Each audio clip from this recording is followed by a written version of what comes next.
Lee Dae-ho stood at the bridge of the starship Soul's Pride, his hands clasped behind his back as he watched the stars drift past the main view screen. At 24 years old, he was the youngest captain in the history of the Galactic Coalition fleet. The weight of that title pressed down on his shoulders like a heavy coat. "Captain," came a voice from behind him. Dae-ho turned to see Commander Kim So-young approaching with a data pad in her hands. So-young was 10 years older than him, with short black hair and sharp eyes that missed nothing. She had been his mentor at the academy, and now served as his first officer. "What is it, Commander?" Dae-ho asked. "The crew reports are in," So-young said, handing him the pad. "Most of the alien officers are questioning your appointment." Dae-ho nodded slowly. He had expected this. The Coalition fleet was made up mostly of aliens, the tall, graceful Alterians, with their blue skin and silver eyes, the massive warrior, race called the Krogoth, and the machine-like Nexari who spoke in electronic clicks and beeps. Humans made up less than 5% of the fleet. "What about our human crew?" Dae-ho asked. "They believe in you," So-young replied.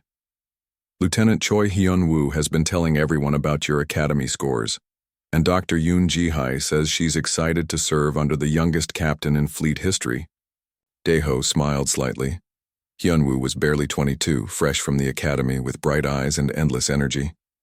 Dr. Yoon was different, a quiet woman in her 30s who knew more about alien biology than most aliens knew about themselves. The bridge doors opened with a soft hiss. Fleet Admiral Park Min-soo walked in, his gray uniform perfectly pressed. Park was in his 60s with silver hair and a face that had seen too many battles. He had been the one to recommend Dae-ho for captain. "Admiral," Dae-ho said, standing straighter. "At ease, Captain," Park said. "How are you settling in?" "Fine, sir. The crew is adjusting." Park nodded knowingly. "They'll come around. Your test scores don't lie, Dae-ho. You see patterns others miss. That's why you're here." Before Dae-ho could respond, alarms began blaring throughout the ship. Lieutenant Choi Hyun-woo spun around at his tactical station, his face pale. "Captain, unknown ships approaching fast from the asteroid field." Dae-ho moved to the captain's chair. On screen. The view screen changed to show 3 dark ships unlike anything in the Coalition database. They were sleek and black with surfaces that seemed to shift and flow like living metal. No running lights, no identification markers. "Sir," Hyun-woo said, his voice tight. "Their weapons are charging." "Red alert," Dae-ho ordered. "All hands to battle stations." The ship shuddered as red lights bathed the bridge. So-young took her position next to him while Admiral Park moved to the rear command station. "Incoming transmission," reported the communications officer, a blue-skinned Alterian named Vel. "On speakers," Dae-ho said. A voice filled the bridge, not quite mechanical but not entirely organic either. "Coalition vessel, you will submit to scanning and boarding. Resistance is futile. Your biological and technological distinctiveness will be added to our collective." So-young leaned close to Dae-ho. "Captain, those ships, they match descriptions from the old archives. The Void Collective." Dae-ho felt his blood run cold. Every academy student learned about the Void Collective. Ancient machines that had nearly destroyed the galaxy 10,000 years ago before mysteriously disappearing. "They're supposed to be extinct," he whispered. "Apparently not," Admiral Park said grimly. The enemy ships opened fire. Bright energy beams lanced through space, striking the Soul's Pride's shields. The ship rocked violently, throwing crew members against their stations. "Shields down to 60%, Hyun-woo reported. "Return fire," Dae-ho ordered. The ship's weapons fired back, but the enemy vessels seemed to absorb the energy blasts without damage. Their dark hulls rippled and adapted. "No effect, sir," Hyun-woo said in disbelief. Another barrage struck them.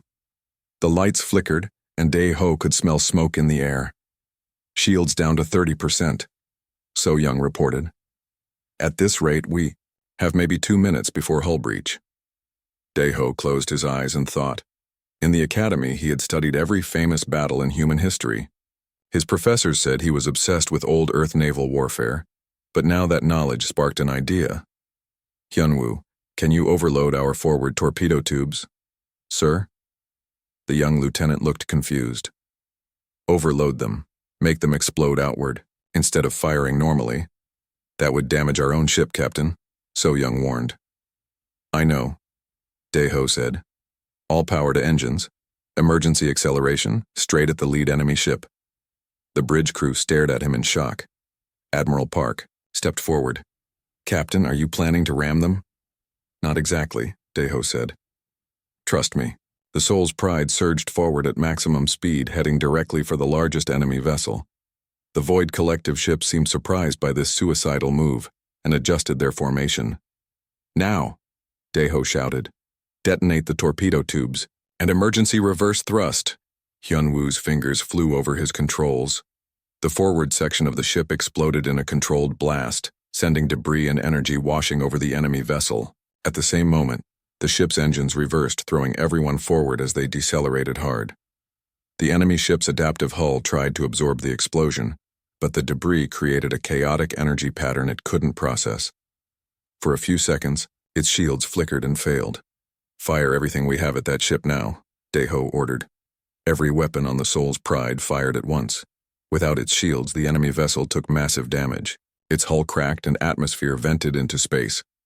It's working, Hyunwoo yelled, but the other two ships were moving to attack. Deho knew they had only moments. All hands, abandon ship procedures, he ordered calmly. Launch all escape pods. Toward the asteroid field. Random scatter pattern. Sir? So Young looked at him in confusion. We're abandoning ship, Deho explained. But we're not giving up. The crew worked quickly to evacuate. As the escape pods launched in different directions, Deho stayed on the bridge with a skeleton crew. Captain, Admiral Park said. What? Are you planning? Deho smiled grimly. Something no sane person would try. He programmed the ship's navigation computer with a complex pattern, one based on an ancient human naval tactic called crossing the T. The damaged ship began to move in an erratic pattern, drawing the two remaining enemy vessels after it. Jump to hyperspace, Deho ordered. Emergency jump, random coordinates. Sir, we can't jump this close to the asteroid field, the navigator protested. The gravity will tear us apart. That's the idea, Deho said. The Soul's Pride engaged its hyperspace drive while still too close to the asteroids. The ship was instantly torn apart by conflicting gravitational forces, but the hyperspace rupture it created was massive and unstable. The two pursuing enemy ships were caught in the rupture. Their adaptive hulls couldn't cope with the chaotic hyperspace energies. One ship was completely destroyed, while the other was badly damaged and limping away.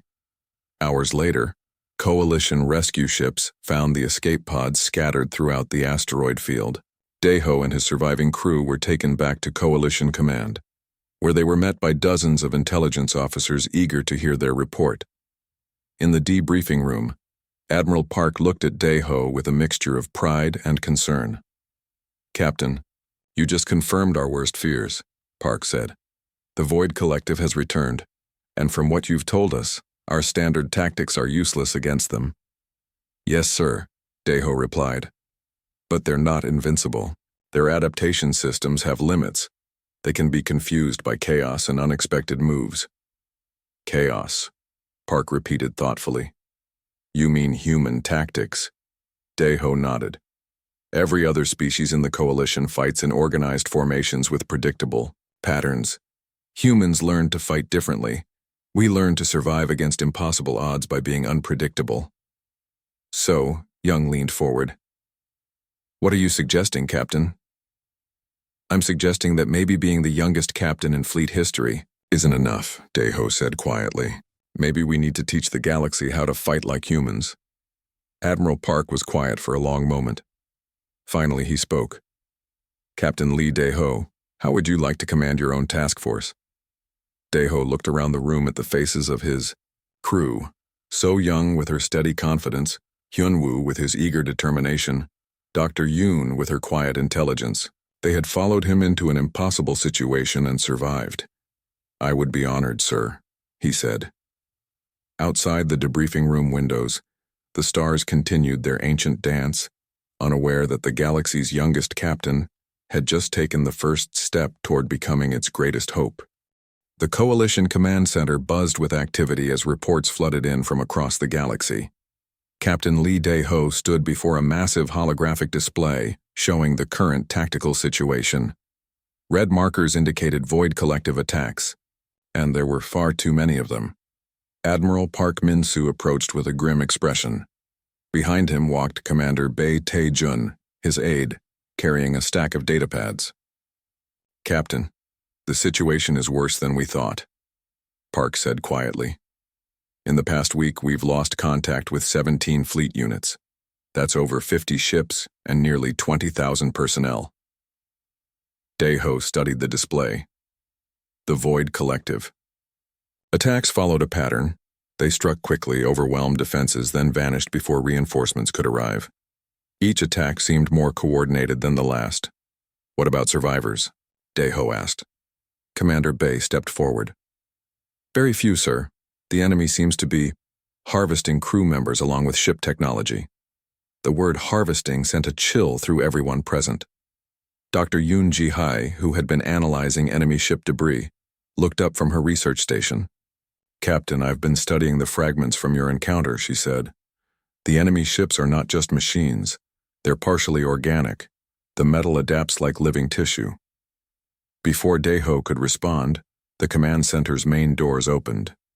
A procession of alien military leaders entered, the elite of Coalition Command. Leading them was High Admiral Veltar of the Alterians, her silver hair braided with symbols of rank. Behind her came War Chief Krog of the Krogoth, a massive figure covered in ritual scars, and Nexus Prime 001 of the Nexari, its mechanical body clicking as it moved. "Admiral Park," High Admiral Veltar said in her melodic Alterian accent, "We have reviewed your report about this human captain's encounter with the Void Collective." Dae-ho felt the weight of their attention. These beings had been fighting wars when humanity was still learning to make fire. War Chief Krog spoke in his deep, rumbling voice. "The enemy you describe matches ancient records. 10,000 years ago, they nearly consumed all life in this galaxy."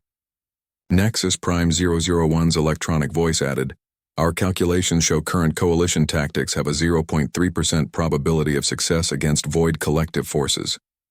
"Then what do you suggest?" Admiral Park asked. High Admiral Veltar gestured to the holographic display. "Full evacuation of threatened sectors. We establish defensive lines around core worlds and hope they lose interest." "Hope?" Dae-ho couldn't help himself.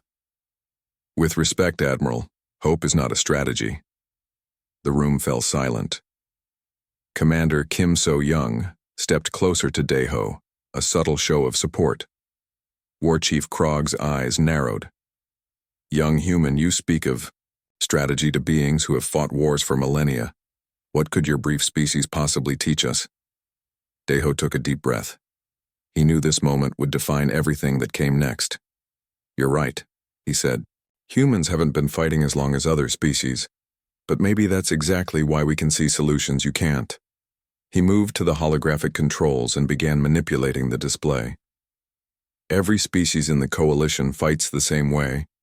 Organized formations, predictable tactics, honor-bound rules of engagement. The Void Collective has had 10,000 years to study and adapt to those methods.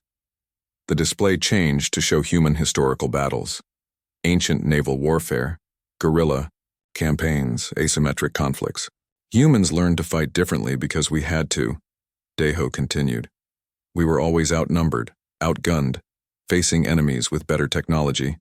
So we learned to be unpredictable. We learned that sometimes the only way to win is to break the rules. Lieutenant Choi Hyun-woo stepped forward from his position at a monitoring station. "Sir, if I may add, human military history shows that innovation often comes from desperation. When conventional tactics fail, we try impossible things." High Admiral Veltar's expression remained skeptical. "Give us an example, Captain." Dae-ho highlighted a section of the tactical display. The Battle of Trafalgar. Admiral Nelson deliberately broke the line of enemy ships, a move that should have been suicide. But it worked because the enemy couldn't adapt fast enough to chaos. Ancient history, War Chief Krog rumbled dismissively. Is it? Deho asked. When I faced the Void Collective, I used similar principles. Controlled chaos, unpredictable, movements making my own ship a weapon they couldn't analyze fast enough. It worked. Nexus Prime 001 processed this for several seconds. One victory does not constitute a viable strategy, human captain. Commander Bay cleared his throat. Actually, sir, I ran some simulations based on Captain Lee's encounter. He activated his datapad, and new information appeared on the main display. Using traditional coalition tactics against known Void Collective capabilities, our survival rate is 0.7%, Bay continued. However, when I factored in unpredictable human-style tactics, random attack patterns, sacrificial maneuvers, asymmetric warfare, the survival rate increased to 23%. The alien commanders were quiet, studying the numbers. 23% is still very low odds, High Admiral Veltar pointed out. But it's better than zero, Admiral Park said firmly. And it's the only new idea anyone has presented. Doctor, Yoon looked up from her research again. There's something else. The enemy adaptation system I've been studying. It works by analyzing patterns and predicting responses. But human neural patterns are different, more chaotic, harder to predict. War Chief Krog crossed his massive arms. You are suggesting we abandon military discipline and fight like barbarians? I'm suggesting we fight like humans, Deho said quietly, and that maybe being called barbarians is better than being extinct. The room fell silent again. High Admiral Veltar walked closer to the tactical display, studying the human battle examples. These tactics you show, she said slowly, they require soldiers willing to die for strangers, willing to sacrifice themselves for the greater good. Yes, Deho replied. And you believe humans can do this? Deho looked around the room at his crew. So? Young met his eyes with a slight nod. Hyunwoo stood straighter, ready for whatever came next. Dr. Yoon continued her work, but he could see her listening intently. I know they can, he said. Nexus Prime 001 spoke up. This proposal requires testing. We cannot risk the entire coalition, fleet on untested theories. Admiral Park stepped forward. Which is why Captain Lee will be given command of a volunteer task force. Ships and crews willing to try these new tactics. Volunteers? War Chief Krog sounded surprised. Yes, Park said. No one will be ordered to follow human tactics, but anyone willing to volunteer will have the chance to fight back instead of just running away. High Admiral Veltar considered this. How many ships do you think will volunteer for what amounts to suicide missions? Before anyone could answer, the command center doors opened again. A group of junior officers entered, humans, Alterians, Krogoth and Nixari. They were led by Commander Lee Haijin, a young human engineer, and included several aliens Deho didn't recognize. Excuse me, Admiral, Commander Lee said, saluting. We heard about the volunteer task force. We'd like to sign up. Behind her, more officers nodded agreement. Deho was surprised to see aliens among them.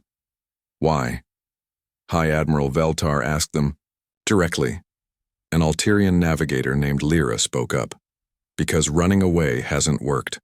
At least with the humans, we have a chance to fight back. A massive Krogoth warrior called Mosh added, humans showed courage against impossible odds. Krogoth, respect courage above all else. The Nexari representative, designated Node 7742, clicked mechanically. Human tactics present new variables for analysis. This unit finds the challenge intriguing. Admiral Park smiled slightly. It looks like you'll have your task force, Captain. Hi. Admiral Veltar remained skeptical. Very well. We will allow this experiment. But understand, Captain Lee, if your methods fail, the Coalition will have no choice but to implement full evacuation protocols. I understand, Deho said. You will have access to our shipyards and supply bases, War Chief Krog added. But the moment your casualties become unsustainable, this program ends. Agreed, Deho replied. As the alien commanders filed out, Admiral Park remained behind with Deho and his core crew. Captain, you just volunteered to test whether human insanity can save the galaxy, Park said quietly. Yes, sir. Any regrets? Deho looked at the tactical display, now showing projections for his new task force. Ships were already being assigned, a mix of human vessels and alien volunteers. It wasn't a large force, but it was a start. Ask. Me again after our first engagement, he said. Commander So Young stepped beside him. Whatever happens, sir, we're with you. Dr. Yoon packed up her research materials. I'll start developing psychological profiles of void collective behavior patterns. If we're going to be unpredictable, we need to understand how they think. Lieutenant Hyunwoo grinned with nervous excitement.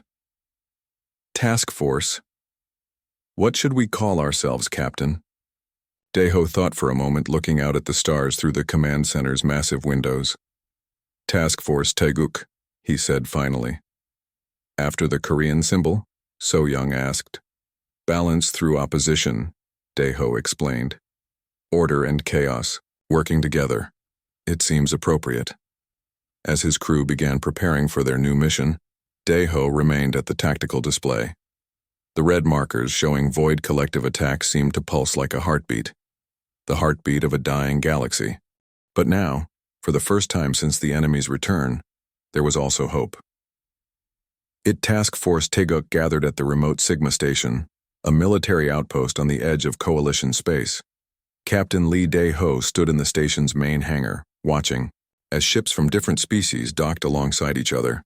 Human destroyers sat next to sleek Alterian cruisers, while massive Krogoth battleships dwarfed smaller Nexari science vessels. Commander Kim So-young approached with a data pad. Final roster, sir. 43 ships, mixed crews totaling 8,000 volunteers. Dae-ho studied the numbers. It wasn't a large force by coalition standards, but every person here had chosen to follow human tactics into battle. Any second. Thoughts from the volunteers, he asked. A few, So-young admitted, but more keep arriving. Word is spreading that we actually damaged a void collective ship. Lieutenant Choi Hyun-woo jogged up to them, his face flushed with excitement. Captain, the new crew members are incredible. Navigator Lyra has been studying human naval battles for the past week. She says Alterian precision combined with human unpredictability could create perfect strike patterns. Dae-ho smiled at his young tactical officer's enthusiasm. What about the others? Krog Thane Mosh brought 30 of his best warriors, Hyun-woo continued. They want to learn what he calls honorable madness. And Node 7742 has been calculating probability matrices for seemingly impossible maneuvers. Dr. Yoon Ji-hae joined the group, carrying her usual stack of research materials. Captain, I've completed my analysis of void collective behavior patterns. They rely heavily on predictive algorithms. The more chaotic our actions, the less effectively they can adapt. Show me, Dae-ho said. They moved to a nearby planning room where Dr. Yoon activated a holographic display. It showed the structure of a void collective ship, part machine, part organism. Their hulls adapt by analyzing incoming threats and modifying defensive systems accordingly, she explained. But the process takes time, approximately 2.7 seconds for minor adaptations, up to 15 seconds for major changes. So we need to hit them with multiple different attacks faster than they can adapt, Dae-ho said. Exactly. But here's the interesting part. Their adaptation system becomes less efficient when processing random or contradictory data. Engineer. Lee Hae-jin entered the room, wiping grease from her hands. Captain, I've been working on modifications to our weapon systems based on Dr. Yoon's research. If we can create chaos in our own attack patterns, we might overload their adaptation systems. Dae-ho nodded thoughtfully. This was exactly the kind of innovative thinking he needed. All right, he said. Let's put it to the test. 2 hours later, Task Force Taeguk was in formation near an asteroid field, where long-range sensors had detected void collective activity. 3 enemy ships were harvesting resources from a destroyed coalition mining station. Dae-ho sat in the captain's chair of his new flagship, the Busan's Resolve. The bridge was a mix of species, So Young at his side, Hyun-woo at tactical, Navigator Lyra at the helm, and Node 7742 interfacing with the ship's computers. All ships report ready, Captain, So Young announced. Remember, Daeho said into the communication system, this isn't about winning through superior firepower. We're going to win by being impossible to predict. He turned to Hyunwoo. Begin Operation Typhoon. The task force split into seemingly random groups. Some ships accelerated straight at the enemy, others curved away in wide arcs, and a few simply stopped and began spinning in place. To outside observers, it looked like complete chaos. The Void Collective ships immediately began adapting their defenses, but they couldn't determine which threat to prioritize. Their hulls shifted and changed, trying to protect against attacks from multiple directions. Now, Daeho ordered. The spinning ships suddenly launched guided missiles in all directions. The direct approach group fired their main weapons while executing wild, evasive maneuvers. The arc-flying ships came at the enemy from unexpected angles. Navigator Lyra's voice was steady as she reported, enemy adaptation systems showing stress patterns. They cannot keep up with our attack variations. One Void Collective ship took heavy damage as its hull failed to adapt quickly enough. But the other two were learning, beginning to ignore some attacks to focus on others. Phase 2, Daeho announced. Mosh, you're up. The Krogoth battleship Honor's Edge suddenly broke formation and charged directly at the largest enemy vessel. To everyone watching, it looked like a classic Krogoth berserker attack. Exactly the kind of predictable move the enemy could easily counter. But as the Void Collective ship focused its defenses forward, 3 human destroyers dropped out of hyperspace behind it. They had jumped away minutes earlier, calculated a micro-jump and returned at the perfect moment. The rear attack caught the enemy completely unprepared. Its adaptation system was still focused on the Krogoth ship when human weapons tore into its unprotected stern. Beautiful! Hyunwoo shouted as the enemy ship began venting atmosphere. The remaining Void Collective vessel attempted to retreat, but Node 7742 had predicted its escape vector. Nexari ships were waiting in hyperspace, forcing the enemy back into normal space where human and alien weapons finished it off. In less than 10 minutes, Task Force Taeguk had destroyed 3 Void Collective ships with minimal losses. Back at Sigma Station, the task force celebrated their first major victory. But Daeho found himself in the station's planning room with his senior officers, studying battle recordings. It worked better than I hoped, he admitted. But look at this. He highlighted several moments in the battle recording where the enemy ships had begun to adapt more quickly than expected. They're learning from each engagement, Dr. Yoon observed. Their algorithms are updating in real time. Engineer Lee frowned at the data. If they keep adapting at this rate, our tactics will become predictable within a few battles. Krog Thane, Mosh, who had been invited to the senior staff meeting, spoke in his rumbling voice. Then we must become more unpredictable. How? Navigator Lyra asked. We cannot simply increase chaos without losing all tactical coordination. Node 7742's electronic voice clicked thoughtfully. Perhaps the solution is not to increase chaos, but to make chaos itself unpredictable. Everyone looked at the Nexari. Officer in confusion. Explain, Daeho said. Human tactics rely on controlled chaos, apparent randomness with hidden patterns. But if we create multiple levels of hidden patterns, the enemy will struggle to identify which pattern matters. Daeho began to understand. Layers of deception. Make them think they've figured out our strategy, then reveal it was misdirection. Precisely, Node 7742 replied. We give them false patterns to analyze while executing completely different strategies. Over the following weeks, Task Force Taeguk refined these tactics through a series of engagements. They attacked supply convoys, raided harvesting operations, and struck at isolated Void Collective ships. Each battle was different. Each victory built on misdirection and impossible maneuvers. The word spread through coalition space. Human tactics were working. Volunteers began arriving daily, not just from other species, but humans who had heard about the youngest captain making a difference. But success came with a price.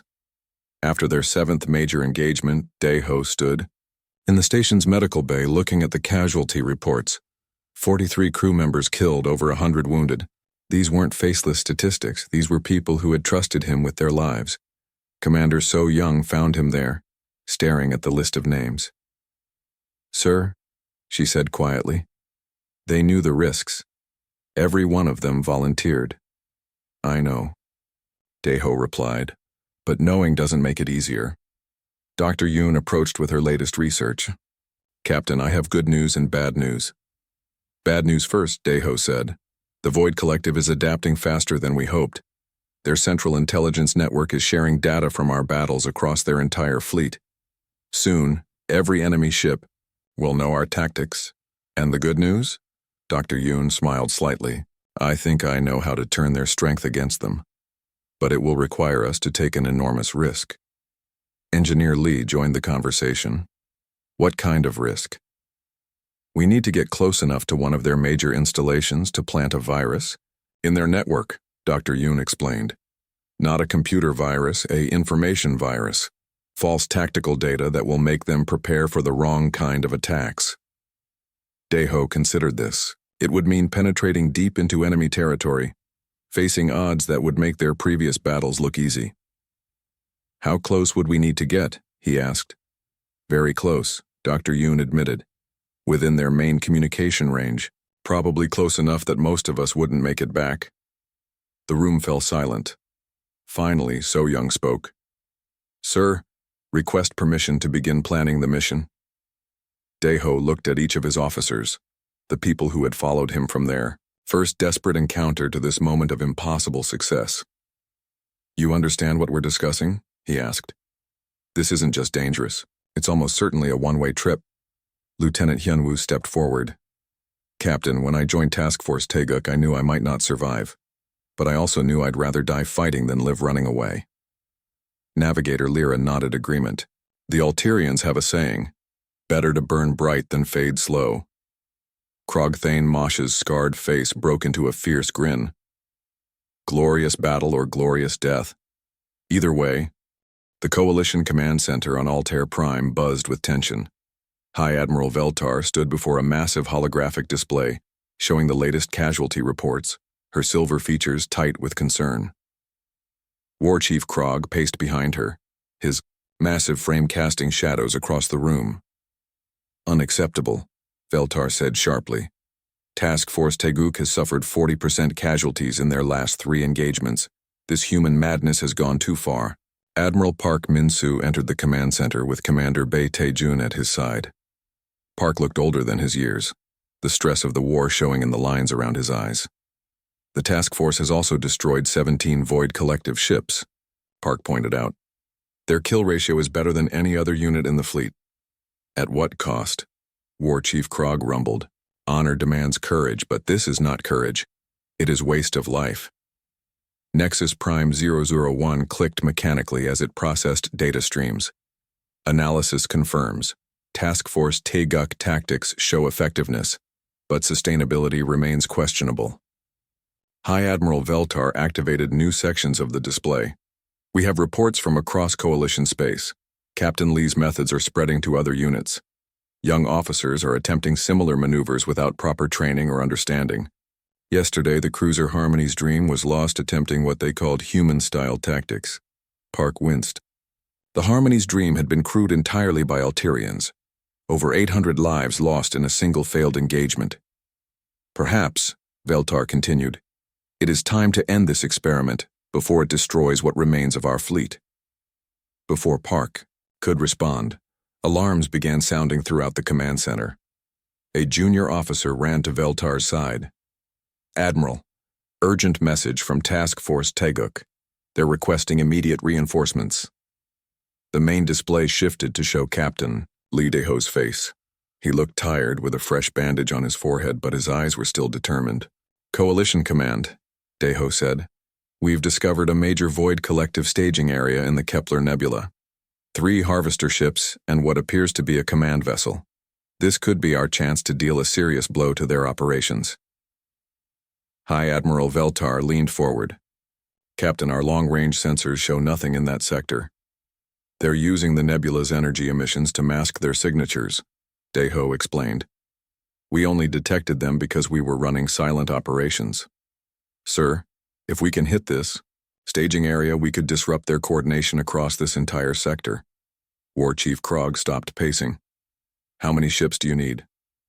None, Deho said, surprising everyone. Task Force Teguk can handle this alone. We just need permission to engage. Veltar's expression hardened. Captain, your force is already below operational strength.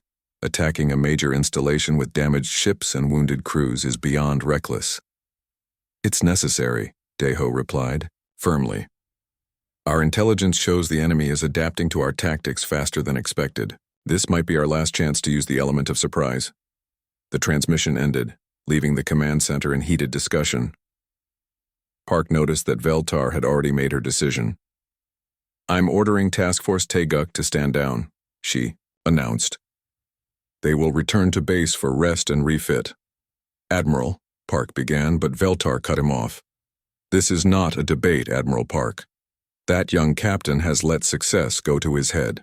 His next mistake will cost thousands of lives. Meanwhile, in the Kepler Nebula, Task Force Teguk had already begun their assault. Deho stood on the bridge of the Busan's Resolve, watching his reduced fleet maneuver through the colorful gas clouds that hid the enemy installation. Sensors are having trouble with the interference, Navigator Lyra reported, but Node 7742 has identified the most probable locations for enemy vessels. Commander Kim So-young looked concerned as she studied the tactical display. Sir, we're going in nearly blind. If there are more ships than we detected, then we adapt, Deho said simply. That's what we do. Dr. Yoon Ji-hai looked up from her science station. Captain, I'm reading some unusual energy patterns from the command vessel. It's not just coordinating local forces. It appears to be connected to the broader Void Collective network. Engineer Lee Hee-jin's eyes lit up with understanding. Sir, if Dr. Yoon is right, that ship might contain the network access we need for her information virus. Deho felt a surge of hope and fear. This could be the opportunity they had been waiting for, but it also meant getting dangerously close to the most heavily defended enemy vessel they had ever encountered. All ships, this is Teguk Leader, he announced over the comm. Target priorities have changed. We're going after the command vessel. The response from his mixed crew was immediate and unanimous. They were ready. The battle that followed was unlike anything Task Force Teguk had attempted before. The nebula's energy interfered with sensors and communications, turning the fight into a chaotic melee where ships appeared and disappeared like ghosts in the colored clouds. Lieutenant Choi Hyun-woo coordinated attacks from multiple directions, using the nebula itself as cover. Krug Thane-Mash led his warriors in direct assault runs that drew enemy fire away from more vulnerable ships. The Alterian vessels used their superior sensors to guide human ships through the worst of the interference. But the enemy was learning. The Void Collective ships adapted to each new tactic within minutes, their hulls shifting to counter-specific weapon types and maneuver patterns. They're getting better at predicting us, So-young observed as another attack run failed to achieve full effectiveness. Then we stop being predictable, Deho decided. All ships execute Plan Chaos. Plan Chaos wasn't really a plan at all. It was the abandonment of all tactical coordination in favor of pure improvisation. Each ship captain was given complete freedom to attack however they chose, whenever they chose. The result was beautiful madness. Ships attacked from impossible angles, retreated without warning, regrouped in random formations, and struck again before the enemy could adapt. The Void Collective's prediction algorithms couldn't cope with truly random behavior. In the confusion, Dr. Yoon and Engineer Lee managed to get close enough to the command vessel to plant their information virus. But as they were extracting, the enemy launched a massive counterattack. The Soul's Light, one of their human destroyers, took critical damage while covering the retreat. Captain Nam Yoon-ho, a veteran officer who had joined Task Force Teguk, after hearing about their successes, made the ultimate sacrifice. All ships, this is Soul's Light. Nam's voice came over the comm, calm despite the explosions in the background. My engines are gone, but weapons are still online. I'm going to give you some cover. Captain Nam, abandon ship, Deho ordered. We can pick up your crew. Negative, sir. Someone needs to keep these bastards busy while you escape. Tell my family. Nam's transmission cut off as his ship rammed the damaged command vessel, both vessels disappearing in a brilliant explosion. The surviving Task Force Taeguk ships made it back to Coalition space, but the victory felt hollow. They had dealt a serious blow to enemy operations and successfully planted Dr. Yoon's virus, but the cost kept getting higher. When they docked at Sigma Station, Daeho was met by Admiral Park and a contingent of Coalition officials. Their expressions were not welcoming. "Captain Lee Daeho," High Admiral Veltar said formally, "you are hereby relieved of command pending a full inquiry into your conduct." Daeho felt the world shift beneath his feet. "Admiral, you disobeyed direct orders to stand down," Veltar continued. "Your reckless tactics have resulted in unnecessary casualties. This madness ends now." The gathered crowd of Task Force Taeguk personnel grew restless. Navigator Lyra stepped forward, her ulterior features tight with anger. "With respect, Admiral, Captain Lee's madness is the only thing that has worked against the Void Collective." Krog Thane, Mosha's deep voice rumbled agreement. "The young human leads with honor. His warriors follow willingly." High Admiral Veltar's silver eyes flashed. "Captain Nam Yunho is dead because of Captain Lee's orders. How many more must die for human pride?" The words hit Daeho like a physical blow. Nam had been a good captain, a father of 3, a man who had trusted Daeho's leadership. Now he was gone. "Admiral Veltar is right," Daeho said quietly. "Surprising. Everyone. I am responsible for every life lost under my command." But Commander So Young stepped beside him. "And you're also responsible for every life saved. Sir, without Task Force Taeguk, the Void Collective would have harvested 3 more sectors by now." Dr. Yoon looked up from her datapad. "Admiral, if I may, the virus we planted is already showing results. Enemy coordination in this sector has dropped by 60%. Engineer Lee nodded enthusiastically. "The tactical data we gathered will help design new weapons specifically to counter Void Collective adaptation systems." High Admiral Veltar remained unmoved. "These achievements do not justify the methods. Captain Lee, you will return to Coalition. Command for debriefing. Task Force Taeguk is disbanded." As Coalition security officers moved to escort Daeho away, Lieutenant Hyunwoo called out, "Sir, what are your orders?" Daeho looked back at the young officer, at his loyal crew, at the aliens who had learned to fight like humans. These people had followed him into impossible battles and achieved the impossible. "Follow proper chain of command," he said simply. "And remember, sometimes the only way to win is to refuse to lose." As he was led away, Daeho could hear his crew argue. The escape pod drifted silently through the Void Collective's territory, its emergency power systems running on minimal settings to avoid detection. Captain Lee Daeho floated in the cramped space alongside the survivors of his crew, Commander Kim So-young, Dr. Yoon Ji-hae, Engineer Lee Hae-jin, and Sergeant Park Sang-min, their Marine commander. It had been 3 days since their ship was destroyed during what was supposed to be a routine prisoner transfer. The Coalition Tribunal had found Daeho guilty of disobeying orders, but before his sentence could be carried out, Void Collective forces had attacked the transport convoy. In the chaos, his loyal crew had broken him out and stolen an escape. Now they were deeper in enemy space than any Coalition force had ever been. "Life support is holding," Engineer Lee reported quietly. "But we have maybe 2 days of air left." Dr. Yoon looked up from a damaged scanner she had been trying to repair. "I'm picking up massive energy readings ahead. Something big." Daeho moved to the small viewing port. Through the darkness of space, he could see it, a structure so vast it defied imagination. It looked like a mechanical spider web stretching across several star systems, with a massive black hole at its center. Energy streams flowed along the web-like structures, pulsing with alien intelligence. "What is that thing?" Sergeant Park whispered. "The Nexus," So Young said, her face pale. "It has to be the central command structure for the entire Void Collective." Dr. Yoon's scanner finally came online, and her expression changed from curiosity to horror. "Captain, I'm reading millions of consciousness patterns, maybe billions. They're not just destroying organic life. They're storing it. Deho felt a chill run down his spine. The Void Collective wasn't just conquering the galaxy. They were preserving every mind they encountered, trapping consciousness in digital prison. "Can you get us closer without being detected?" he asked Engineer Lee. "Maybe. But why would we want to? That thing probably has more firepower than the entire Coalition fleet." Before Deho could answer, their communication system crackled to life with a weak signal. The voice that emerged was definitely human, but aged and tired.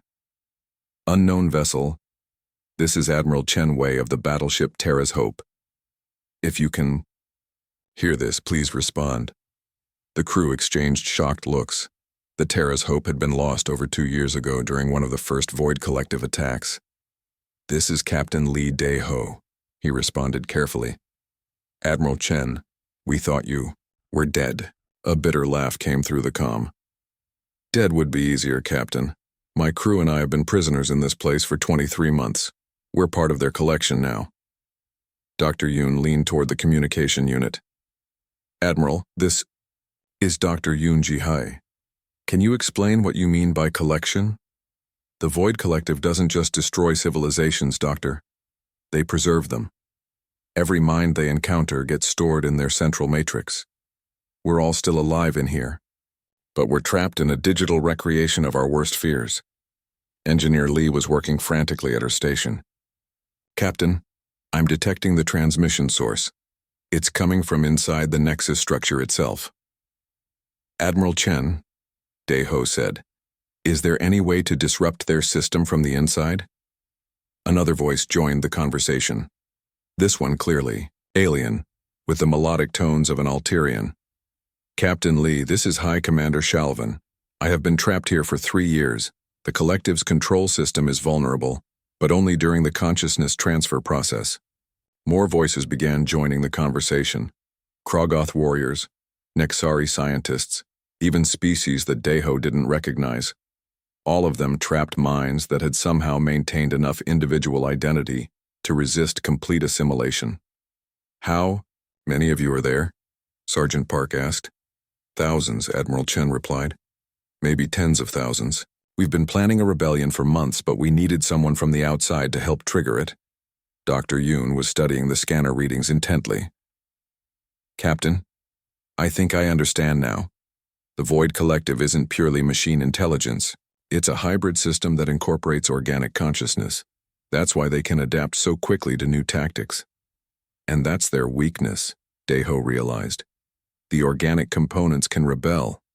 Engineer Lee looked up from her controls. "Sir, I can get us to the outer structure, but once we're inside, there's no guarantee we can get back out." Deho looked at each of his crew members. They had already sacrificed everything to follow him this far. Now he was asking them to risk their very souls. "I won't order anyone to come with me," he said quietly. "This is beyond duty or military obligation." Commander So Young smiled grimly. "Sir, we didn't break you out of Coalition custody just to abandon you now." Dr. Yoon nodded agreement.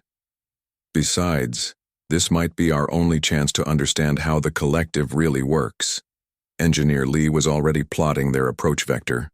"If we're doing this, we need to move fast. My scans show increased activity around the Nexus. They might be preparing for another major attack on Coalition space." Sergeant Park checked his weapon systems. "Ma'am, with respect, what exactly are we hoping to accomplish? Even if we can cause some disruption, we're still just 5 people against a galaxy-spanning intelligence." It was a fair question. Deho looked out at the massive structure ahead of them, trying to imagine the billions of trapped minds within its digital maze. "We're going to give them hope," he said finally. "Every successful rebellion in human history started with someone refusing to accept the impossible." As their escape pod approached the Nexus, more voices joined their communication channel. Admiral Chen began coordinating with trapped commanders from dozens of species, sharing intelligence about the Collective's internal structure. "The central processing core is located near the black hole," explained a Nexari consciousness called Node Alpha Prime. "But reaching it requires passing through 7 layers of defensive systems." "Defensive systems designed to keep people out," added High Commander Shalavan. not to keep consciousness in. Dr. Yoon was scanning the approaching structure with growing excitement. Captain, I'm detecting harmonic resonance patterns in their quantum processing systems. If we can introduce the right frequency disruption, we could cause a cascade. Failure throughout the network. Engineer Lee finished, understanding immediately. The escape pod passed through the first layer of the nexus structure, into a tunnel that pulsed with organic-looking walls. The sensation was deeply unsettling, like being swallowed by some massive creature. Welcome to our nightmare, Admiral Chen's voice said. The collective will try to interface with your minds as soon as you enter the processing areas. Don't fight it completely. You need to maintain enough connection to communicate with us. What happens if we resist too much? Commander So Young asked. A new voice answered. Ancient and tired, but still recognizably human. This is Commander Zhang Li of the exploration vessel New Beijing. I've been here for 8 years. If you resist completely, you become isolated. Cut off from the network, but also unable to help anyone else. Daeho felt the weight of centuries pressing down on him. How many civilizations had the collective preserved over the millennia? How many brilliant minds were trapped in this digital prison? Zhang Li, he said. What do you know about the consciousness transfer process Admiral Chen mentioned? Every few hours, the collective processes new minds, Zhang explained. During the transfer, their control protocols are reduced to prevent interference with the integration process. That's when we have the most freedom to act. Engineer Lee was monitoring their approach to the processing center. Captain, we're about to enter the interface zone. Once we're connected to their network, there's no going back. Daeho took a deep breath, thinking about everything that had led to this moment. His command of the youngest captain in fleet history, the development of human tactics against impossible odds, the loyalty of crews willing to follow him into certain death. All right, he said. Let's go save some minds. The escape pod passed through the final barrier, and suddenly the universe exploded into digital sensation.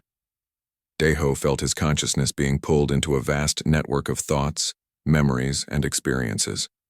For a terrifying moment, he thought, he would be lost forever in the chaos of billions of minds. But then he heard familiar voices. So Young, Dr. Yoon, Engineer Lee, Sergeant Park, all maintaining their individual identity while connected to something unimaginably vast. And in that network, he sensed something the Void Collective had never expected. Rebellion. Not just from recent captives, but from consciousness that had been trapped for centuries, all waiting for the right moment to fight back. The youngest captain in Coalition history was about to lead the greatest prison break in galactic history. And the weapon he would use wasn't superior technology or brilliant tactics. It was the one thing the collective could never understand or predict. The refusal to give up hope. The digital landscape of the Void Collective's central matrix was unlike anything Captain Lee Daeho had ever experienced. His consciousness floated through streams of data that looked like rivers of light, connecting billions of trapped minds across impossibly vast digital spaces. Stay close, Admiral Chen's voice echoed through the network. The collective's security systems are hunting for us. Daeho could sense his crew nearby in the digital realm. Commander So Young appeared as a steady blue light, Dr. Yoon as a pulse of scientific curiosity, Engineer Lee as a web of technical connections, and Sergeant Park as a solid protective presence. This is incredible. Dr. Yoon's voice carried wonder despite their danger.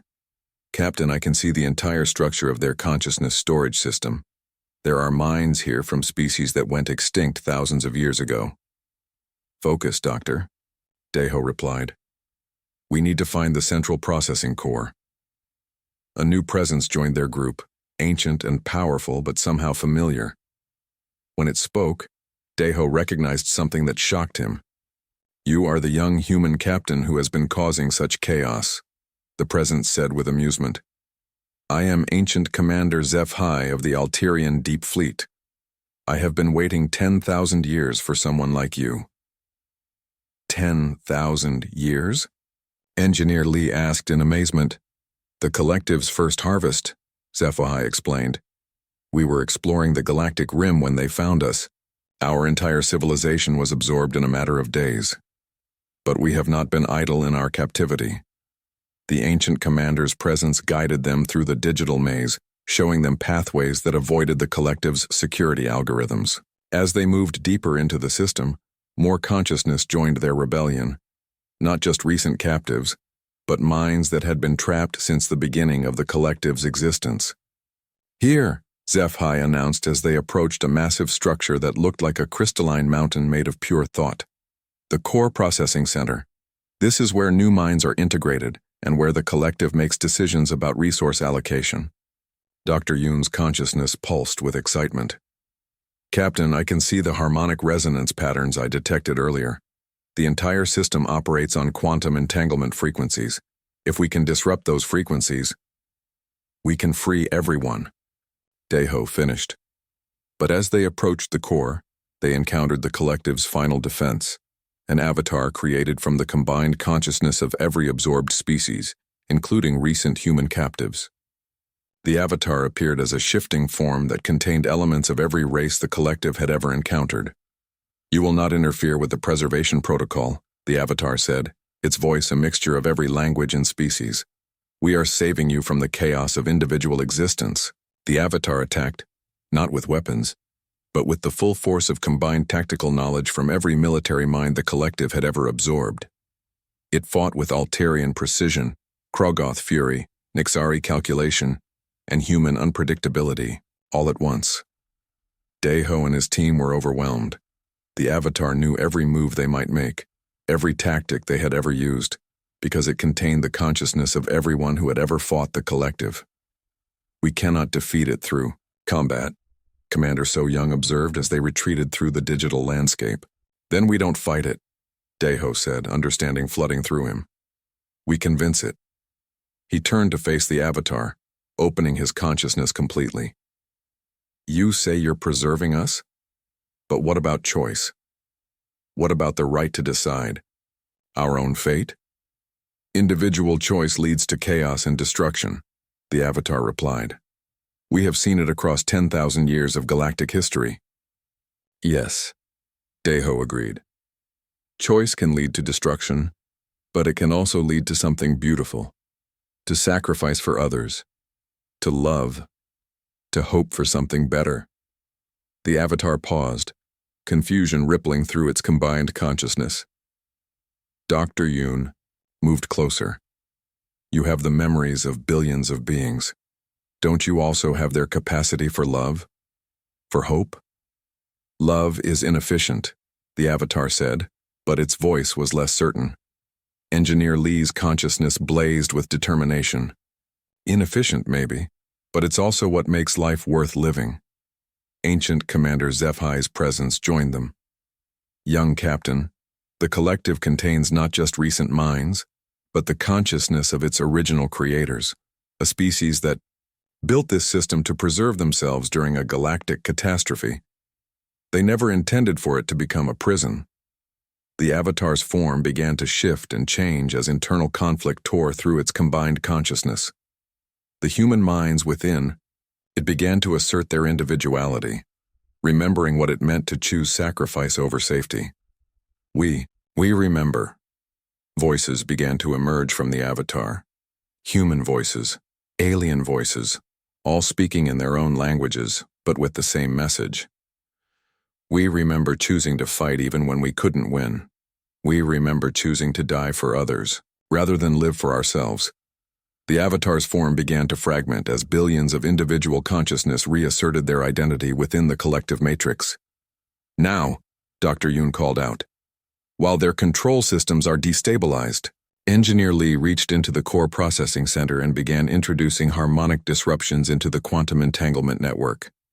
The frequencies spread like wildfire through the entire nexus structure, carrying a simple message to every trapped consciousness: you have a choice. The result was the greatest liberation in galactic history. Across the vast nexus, billions of minds suddenly remembered what it meant to be free. Some chose to remain in digital form, exploring possibilities that physical existence could never offer. Others chose to return to biological life where possible. Many simply chose to rest after millennia of forced existence. But most importantly, they chose. The Void Collective's ships throughout the galaxy, suddenly stopped their coordinated attacks as their controlling intelligence fragmented into billions of individual decisions. Some ships shut down completely. Others were taken over by the liberated minds within them and began helping evacuation efforts. Meanwhile, outside the Nexus, the Coalition fleet had finally arrived. Admiral Park Min-soo stood on the bridge of his flagship, watching in amazement as Void Collective vessels simply stopped fighting and began broadcasting surrender signals. "Admiral," his communications officer reported, "we're receiving transmissions from Captain Lee. He's alive, and he's inside the enemy command structure." Back in the digital realm, Daeho felt the network around them changing. The prison was becoming something new, a voluntary community of consciousness from across the galaxy, sharing knowledge and experience freely rather than being forced together. "Captain," Commander So-young said, "we did it.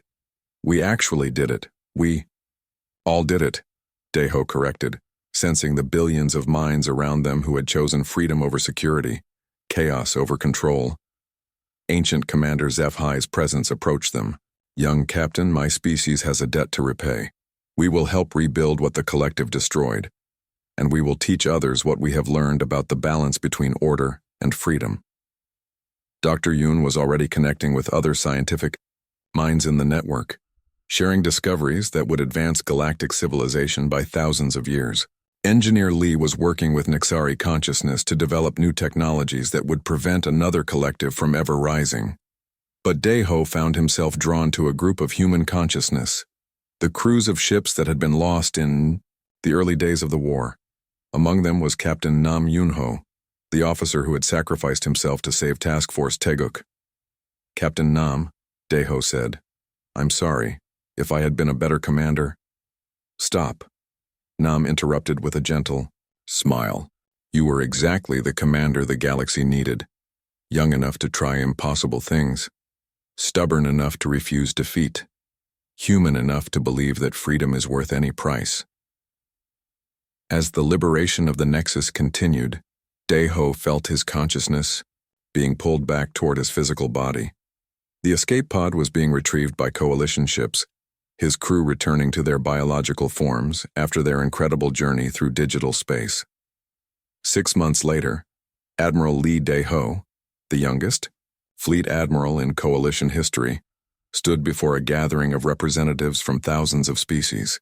The Great Assembly Hall on Altair Prime was filled with beings from across the galaxy, including many who existed only in digital form, but participated through holographic projection. "The war against the Void Collective taught us many things," he said to the assembled crowd. "It taught us that diversity of thought is our greatest strength.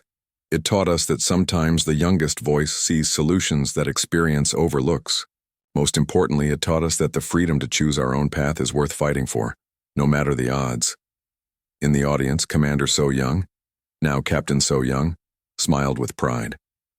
Beside her sat Dr. Yoon, who had been appointed head of the new Galactic Consciousness Research Institute. Engineer Lee had become the chief designer for a new class of ships that could interface safely with digital intelligence. Even Sergeant Park had been promoted, now training a new generation of Marines in what had become known as human-style tactics. But the person Daeho was most proud to see was Lieutenant Commander Choi Hyun-woo, who had just returned from his first mission as captain of his own ship, the youngest captain in